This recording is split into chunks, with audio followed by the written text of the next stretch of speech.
मी आज आता आवाजावर डोंगरावर जाणार आहे.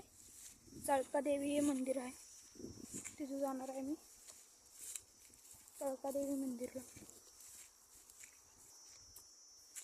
थांबा, जातो वर.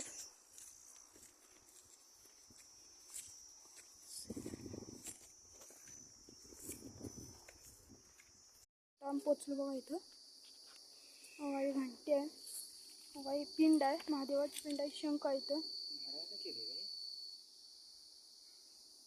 तिथे हे काय म्हणतात तो त्याला, लोखंडाचं ते चिमटा कसा बसतो ते चिमटा. बघू शकता हे किती घन जंगल आहे. बघा इकडे वर बघा, बघा बिहार आहे. बघा पण घंटी वाजली आता.